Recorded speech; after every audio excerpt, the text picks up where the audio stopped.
La semana pasada comenzamos una serie de estudios que tiene que ver con los nombres de Dios y bueno, la semana pasada lo que hicimos básicamente fue hacer una pequeña introducción a esta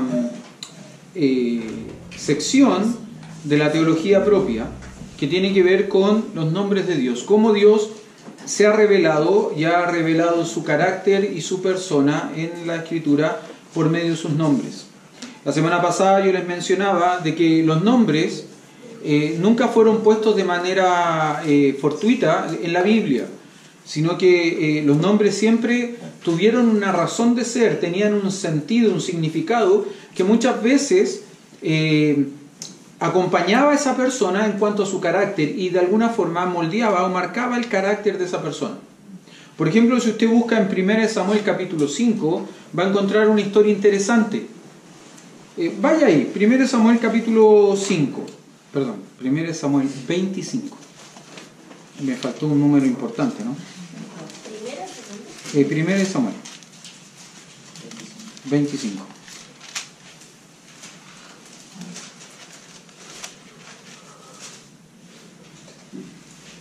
Probablemente en su Biblia aparezca un título, David y Abigail, ¿puede ser?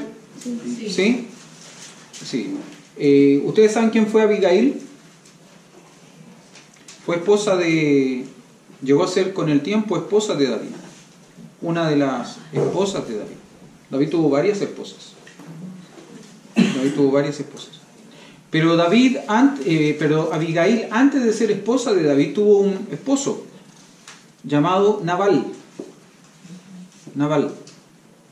Y Nabal tuvo una particularidad. En algún momento David está necesitado de víveres. Y viene a los campos, a los terrenos de Nabal, que era un hombre que tenía bastantes recursos. Y manda mensajeros pidiendo que Nabal le supla de víveres, de provisiones. Y Nabal, insensatamente, dice, bueno, ¿por qué? ¿Por qué tendría que hacerlo? Usted puede leer la historia. Y los mensajeros de David regresan donde David con esta información. Ahora, uno de los criados de Nabal va y le dice a Abigail, su esposa, le cuenta lo que ha sucedido y ella manda a donde el rey y aprovisiona al rey de los víveres que él necesita. Ahora, fíjese, yo usé una expresión. Nabal actuó, ¿de qué manera? Dije recién, insensatamente. Ahora, si usted busca en un diccionario bíblico, el significado de Nabal es insensato. Eso significa.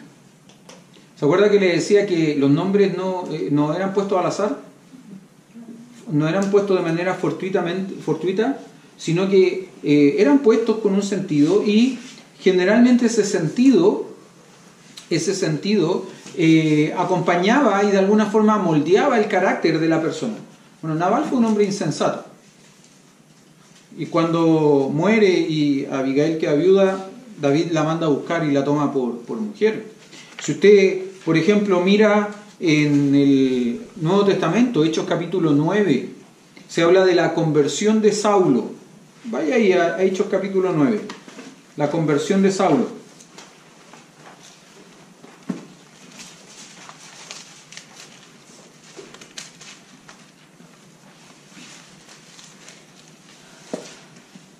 Después de que Saulo se convierte, ¿no es cierto?, camino a Damasco, recuerde que Saulo permanece, está tirado en ese lugar, en esa casa, un poco temeroso de todo lo que ha experimentado, todo lo que ha vivido.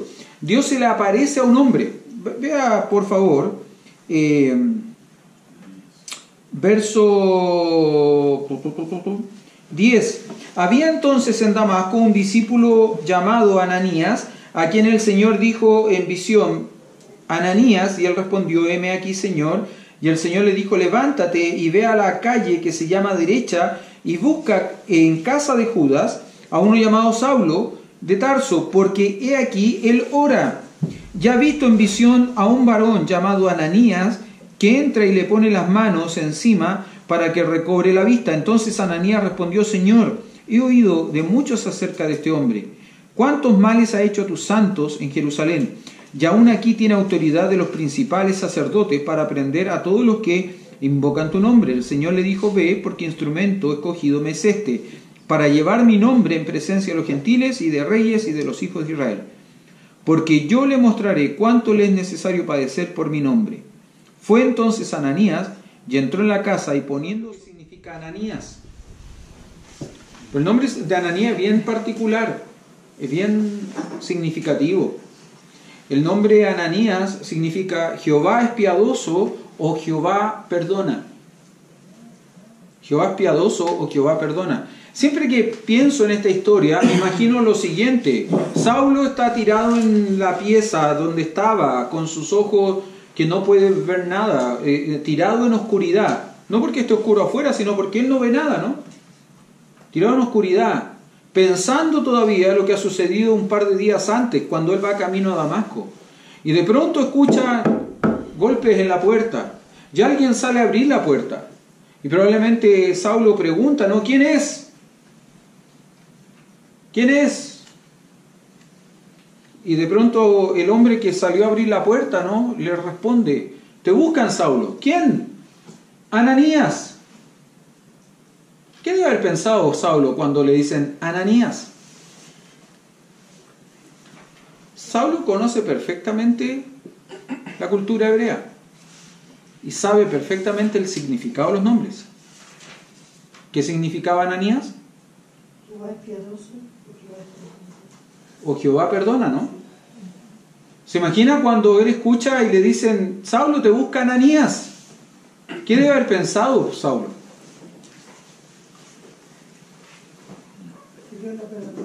Justamente. Saulo debe haber pensado, Dios me perdonó.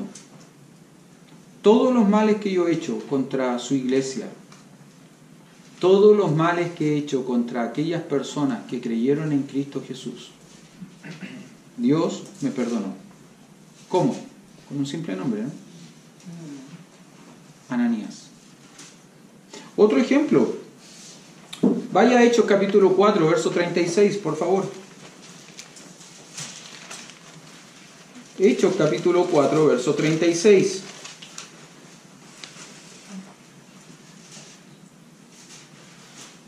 Entonces José, a quien los apóstoles pusieron por sobrenombre, ¿cómo? Bernabé, que traducido es hijo de consolación, levita natural de Chipre. ¿Cómo le pusieron por sobrenombre a José? Bernabé. ¿Y esto significaba? Hijo de consolación. Si usted conoce la historia bíblica y sabe cómo fue Bernabé en su ministerio, sabrá perfectamente que si hay una característica que tuvo Bernabé en su vida ministerial, fue que fue un hombre de consolación, un hombre que siempre dio nuevas oportunidades. Bernabé fue el hombre que salió con Pablo. Cuando Bernabé es comisionado para ir a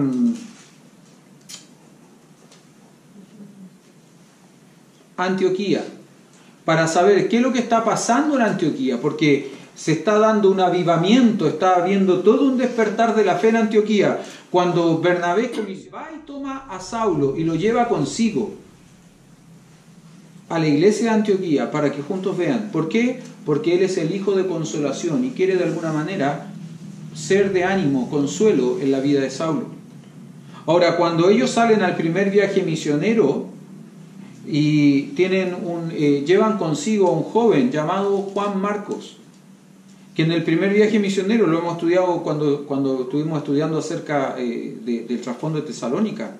Cuando llevan a Juan Marcos en el primer viaje, él se asusta por todo el sufrimiento y todas las cosas que le ha tocado ver y experimentar en ese primer viaje, y él, ¿qué es lo que decide hacer? Desertar de ese viaje. Bueno, ellos terminan el primer viaje, regresan a la iglesia de Antioquía para contar qué es lo que ha pasado, deciden salir en el segundo viaje. ¿Qué es lo que quiere hacer Bernabé? Integrar de vuelta a Juan Marcos, ¿no? ¿Y qué es lo que dice Pablo? Por ningún motivo. Él no abandonó. Él desertó, él tuvo miedo. No, por ningún motivo. Y hay tal desacuerdo entre ellos dos que terminan dividiéndose, separándose. ¿Qué es lo que hace Saulo? En este caso ahora Pablo, toma a Silas, lo lleva consigo, y en la primera ciudad que visitan encuentran a Timoteo. ¿Qué es lo que hace Bernabé? Toma a Juan Marco y lo lleva consigo. Pero cuando usted ve en segunda de Timoteo, casi al finalizar, segunda de Timoteo, usted se va a dar cuenta que cuando Pablo escribe a Timoteo y le pide algunas cosas, tráeme por favor los libros, los pergaminos, tráeme el capote que dejé en Chipre, tráeme una serie de cosas, le dice algo, y tráeme también a alguien. ¿A quién? Juan Marco. ¿Por qué? Porque me es útil. Pero no sería útil Juan Marco si no hubiese habido un hijo de consolación, un Bernabé que hubiese hecho eso en la vida de él. Hermanos, los nombres en la Biblia siempre tienen un sentido, tienen un propósito, siempre cumplen y van a revelarnos de alguna manera el carácter de la persona que es nombrada o nominada con ese nombre. Ahora, los nombres de Dios tienen el mismo sentido. Nos revelan al Dios que adoramos.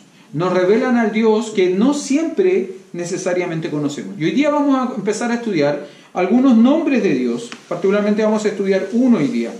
Y pensé, bueno, ¿por cuál comenzamos? Y dije, bueno, empecemos por el que primero aparece en la Biblia. ¿Cuál es el primer nombre de Dios que aparece en la Biblia?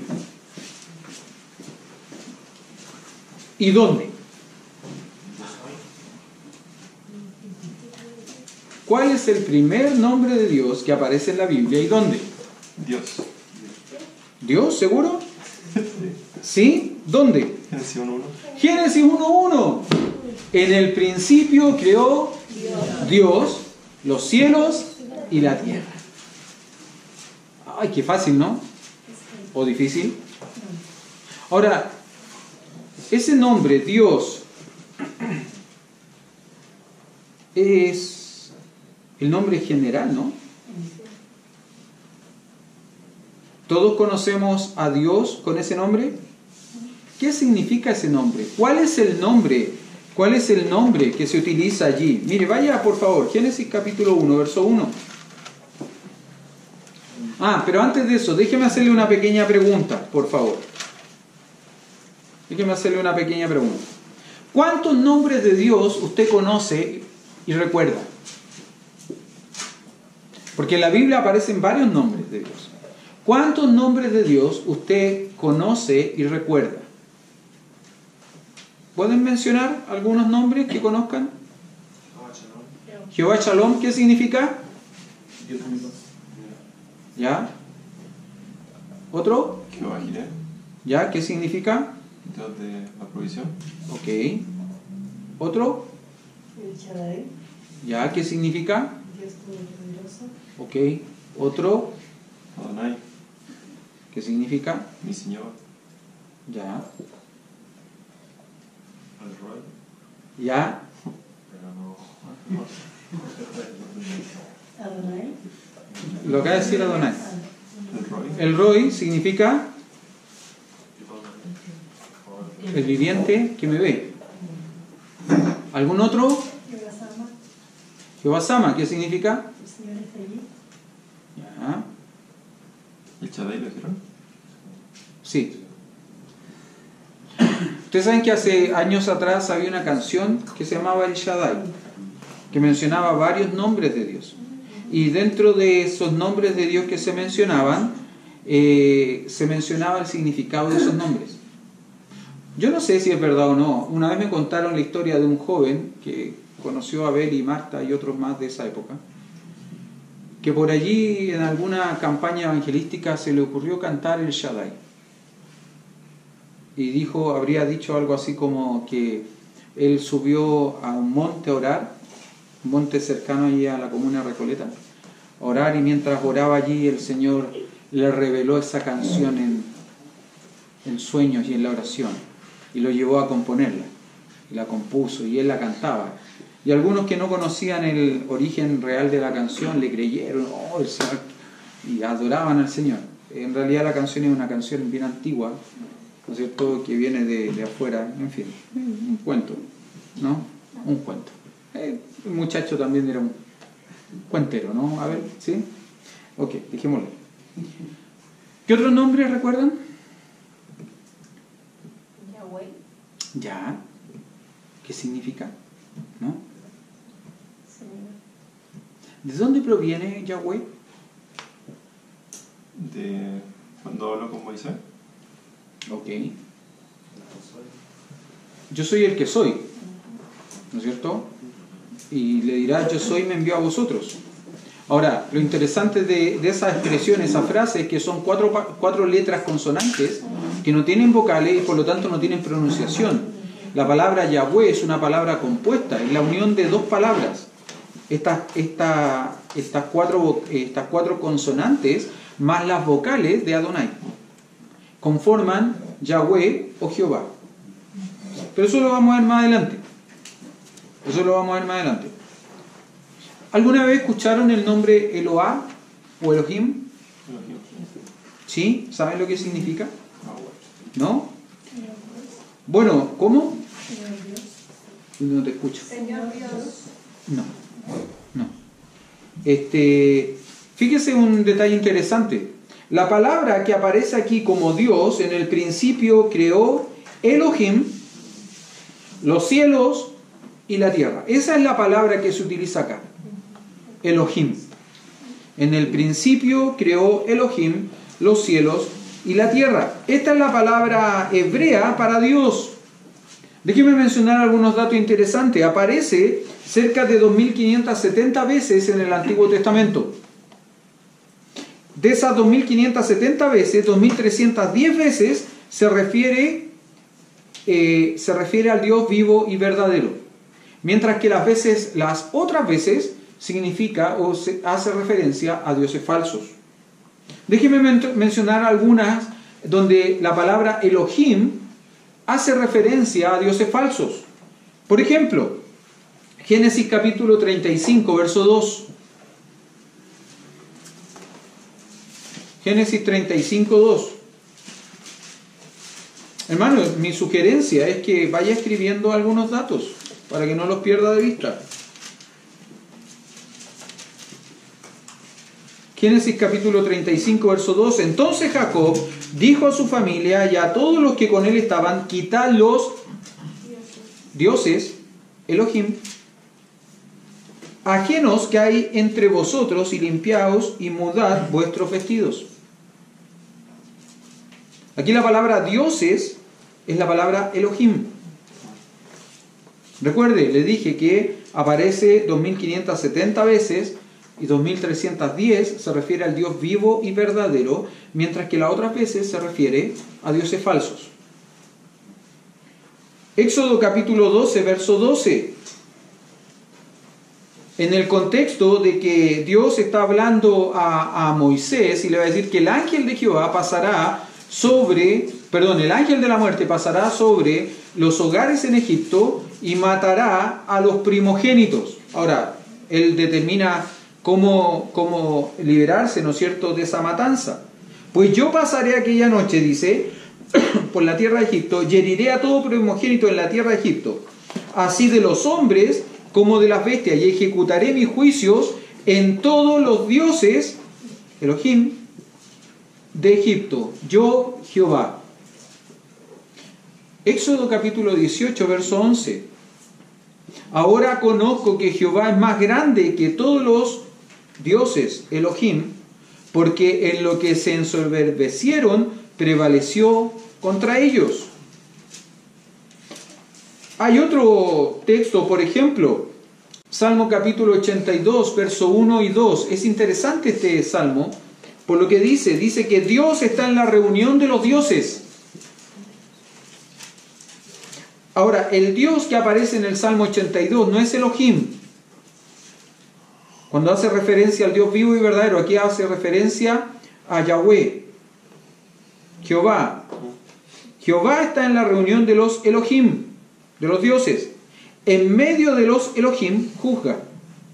¿Hasta cuándo juzgaréis injustamente y aceptaréis las personas de los impíos? Ahora, déjeme mencionar algunas cosas sobre Elohim, su significado. ¿Qué podría significar? Bueno, va a depender un poco de la derivación de la palabra. Va a depender. ¿Qué significa esto? Tiene una raíz, él. Él. ¿Se ha dado cuenta que en religiones orientales, los musulmanes, los árabes, ¿cómo llaman ellos a Dios? Alá. Bueno, tiene esa palabra Alá tiene su raíz en él. Él, que significa Dios. ¿Por qué es importante él? ¿Cómo fue el nombre del Dios que mencionaste, Pablo? ¿Te acuerdas? El Roy.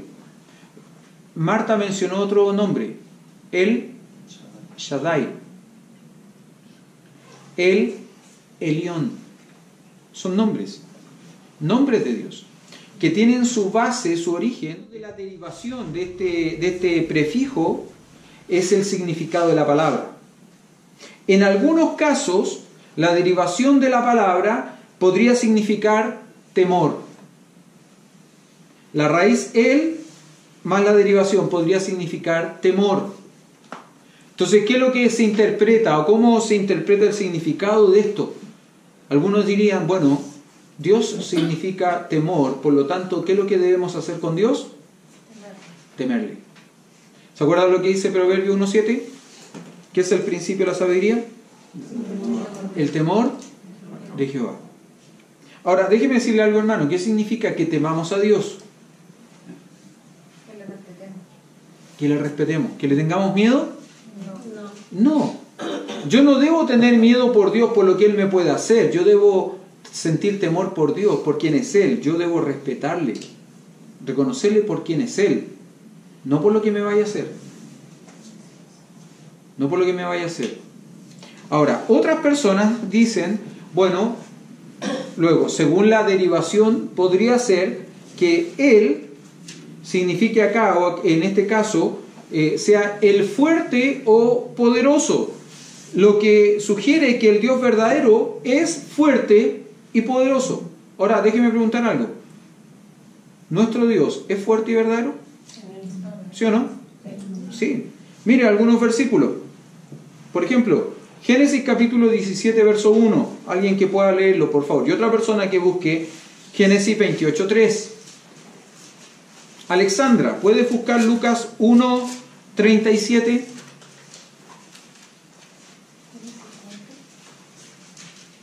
¿Quién tiene Génesis 17, 1? Pablo. Era Abraham de edad de 99 años cuando le apareció Jehová y le dijo: Yo soy el Dios Todopoderoso, anda delante de mí y sé perfecto. Yo soy el Dios Todopoderoso. Ahí es Elohim. Elohim Todopoderoso. Luego, 28.3. Que el Dios omnipotente te bendiga y te haga fructificar y te multiplique hasta llegar a ser multitud de pueblos. ¿Cuál Dios? El omnipotente. Poderoso, ¿no? Omnipotente tiene que ver con un atributo divino de Dios. Él tiene todo poder. ¿No es cierto? Alexandra, Lucas 1:37. Porque nada hay imposible para Dios. ¿Quién dice estas palabras? Busque por favor, vamos ahí a Lucas 1:37. ¿Quién dice estas palabras?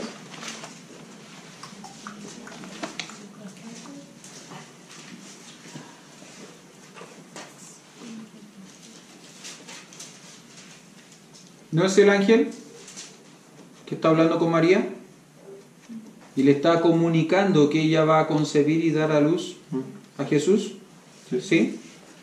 ¿Hay algo imposible para Dios? ¿Por qué no? Porque Él es todopoderoso.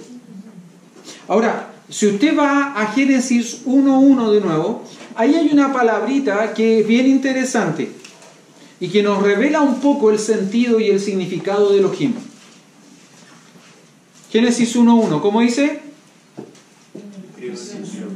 En el principio creó Dios los cielos y la tierra. ¿Cuál será la palabra interesante ahí? Creó.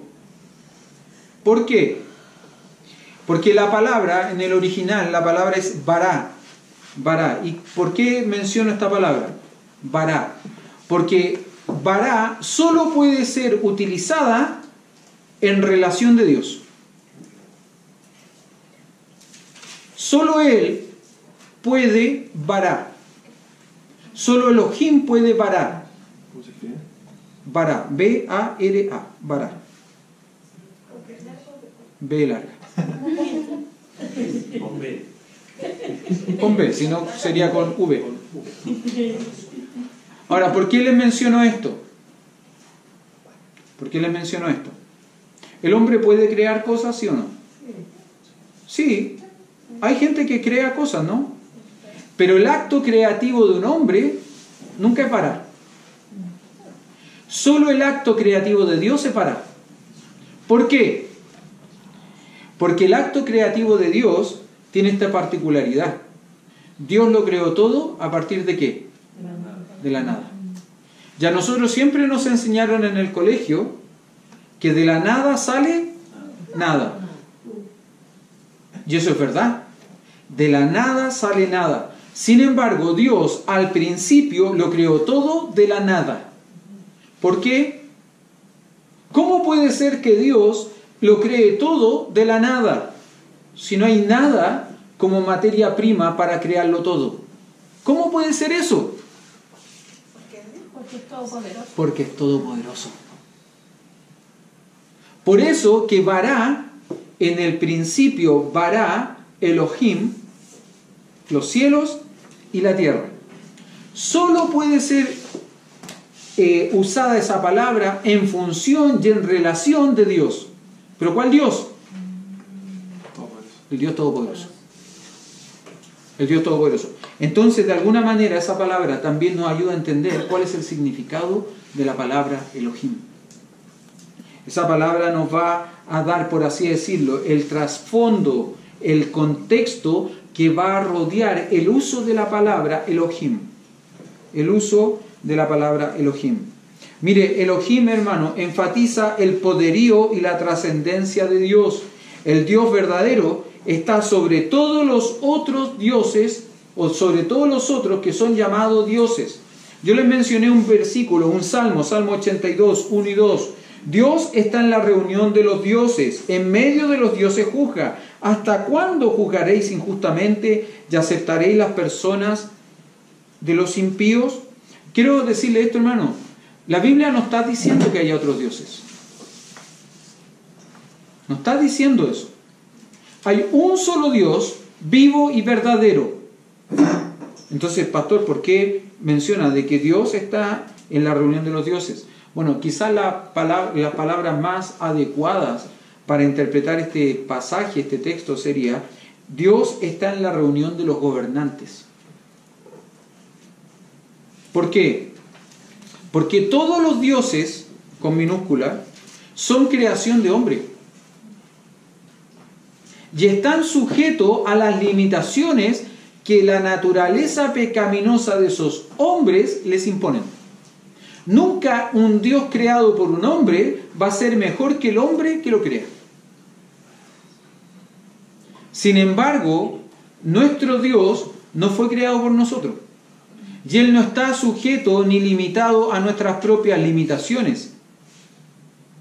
Usted, si estudiáramos, quizás más adelante lo vamos a ver cuando vayamos avanzando con este tema de los nombres de Dios. Pero creo que se los mencioné la semana pasada. Hay un atributo de Dios que se llama aceidad. Y eso significa que Dios no depende de nada ni de nadie. No depende de nosotros. A mí a veces me llama la atención, ¿no? Cuando personas pactan con Dios.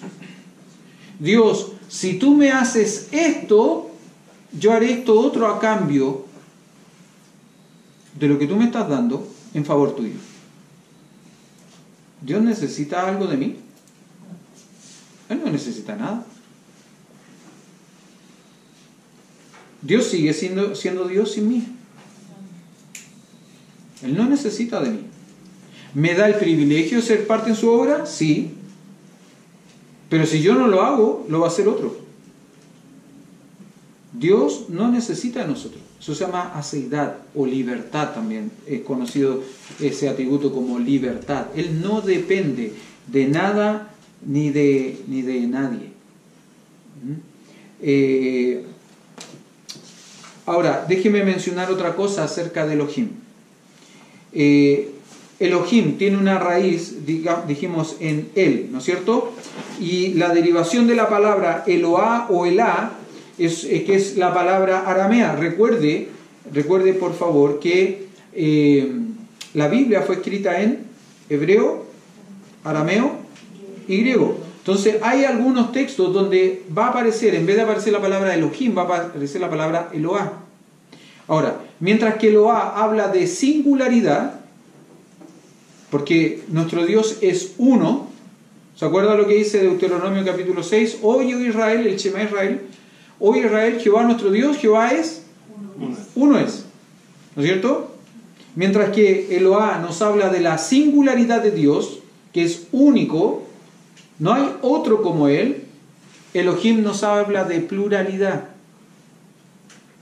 ¿Se acuerda que les mencioné que en algunos pasajes de la Biblia la palabra Elohim se traduce como dioses, con minúscula?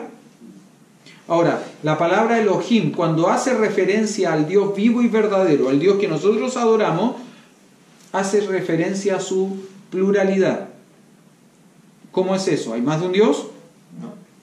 No, hay uno. Pero se manifiesta en tres personas.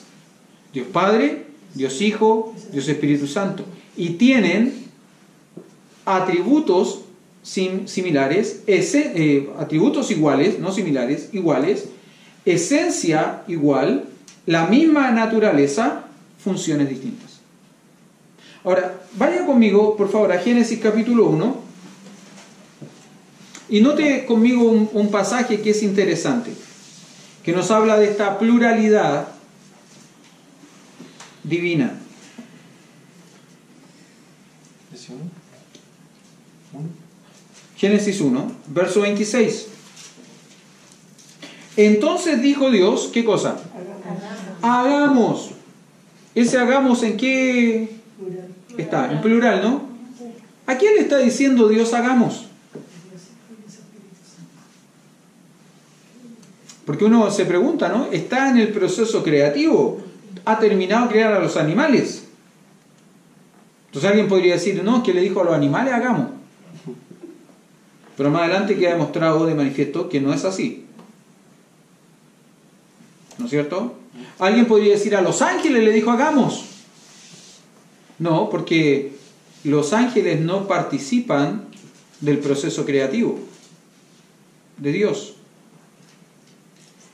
¿A quién le dijo hagamos entonces? A Dios Hijo y a Dios Espíritu Santo. ¿Cómo sabemos esto? Bueno, lo vimos la semana pasada. 1 Corintios capítulo 11, verso 34. No, Romanos capítulo 11, verso 36. Y Colosenses 1, 16. Cuando dice que todo fue creado por medio de Él, por Él y para Él. ¿Por medio de quién? De Cristo. Por medio de Cristo. Entonces, cuando Dios está diciendo aquí, hagamos, le está diciendo a Dios Hijo y a Dios Espíritu Santo. Eso significa que Dios Padre no está solo. Una de las cosas que me gusta de esto es que demuestra que aún Dios trabaja en equipo. Y a veces nosotros queremos ser como el llanero solitario y nos olvidamos de algo. Que hasta el llanero solitario tenía un indio al lado que se llamaba Toro, que lo sacó de varios aprietos más de una vez, y él también sacó a Toro de aprieto otras tantas veces. Entonces me gusta entender esto, que aquí se trabaja en equipo. Entonces dijo Dios, hagamos al hombre. Ahora, ¿por qué no le puede haber dicho Dios a los animales, hagamos al hombre? Porque dijo que a nuestra imagen y semejanza. A nuestra imagen y semejanza. Y claro, algunos tienen cara de... ¿No es cierto? Ahora, la imagen y semejanza aquí, hermano, no tiene que ver con la forma. No tiene que ver con eso. Sino que tiene que ver con cualidades emocionales, intelectuales y de voluntad que animales no tienen. Los animales tienen intelecto, nosotros no. Nosotros tenemos raciocinio, la capacidad de comprender, de conocer. Tenemos emociones, la capacidad de amar, pero también tenemos voluntad, la capacidad de obedecer. Los animales no. Eso de que todos los perritos se van al cielo es mentira, aunque les cueste a algunas niñas entenderlo, ¿no? O sea que a mí me llama la atención, que a veces hay gente entre los creyentes, ¿no? Animalistas, que tienen más compasión por un animal que por su vecino, sin Cristo. Mire, yo a veces he pensado, ¿no?